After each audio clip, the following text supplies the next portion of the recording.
Hello everyone, welcome back to my channel Babita Sharma online Sanskrit classes.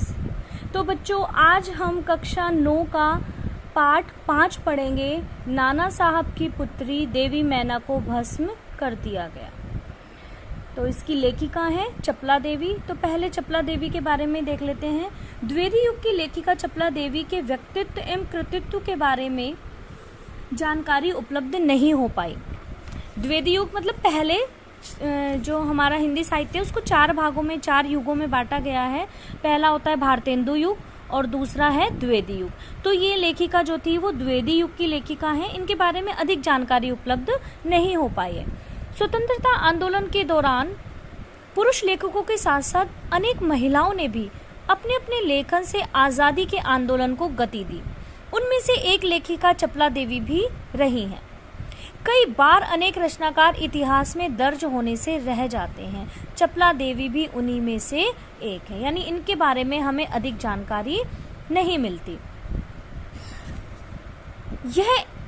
आज ये जो पाठ हम पढ़ रहे हैं यह एक ऐतिहासिक सच्चाई है, यानी ऐतिहासिक घटना पर आधारित है यह पाठ। और सन 1857 की क्रांति के विद्रोही नेता दुंदुपंत नाना साहब की पुत्री बालिका मैना आज़ादी की नन्ही सिपाही थी, जिसे अंग्रेजों ने जलाकर मार डाला। बालिका मैना के बलिदान की कहानी को चपला देवी ने इस गद्य रचना में प्रस्तुत किया है। यह गद्य रचना जिस शैली में लिखा गया है उसे हम रिपोर्टाज का प्रारंभिक रूप कह सकते हैं। अर्थात जिस तरह से हम एक रिपोर्ट लिखते हैं, कोई घटना घटित हो जाती है उसके बाद हम उसकी रिपोर्ट बनाते हैं, उसी तरह से उसी शैली में यह पाठ लिखा गया है। अब पाठ की प्रस्तावना देख लीजिए।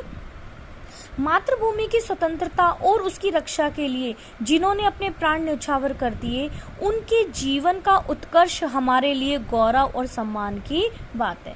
अर्थात जिन लोगों ने हमें स्वतंत्रता दिलाने के लिए अपने प्राणों को न्यौछावर कर दिया, उन लोगों की जीवन का उत्कर्ष हमारे लिए सम्मान की बात है। उनके बारे में हमें जानकारी भी होनी चाहिए। उस गौरवशाली किंतु विस्मृत परंपरा से किशोर पीढ़ी को परिचित कराने के उद्देश्य से इस रचना को हिंदू पंच के बलिदान अंक से लिया गया है। अर्थात जो हमारी किशोर पीढ़ी है, जो ये भूल चुकी है कि हमें आज़ादी किस तरह से मिली है, केवल उनको वह याद दिलाने के लिए ही यह पाठ लिखा गया है। और इस पाठ को हिंदू पंच के बलिदान अंक से लिया गया है। हिंदी गद्य के प्रारंभिक रूप को विद्यार्थी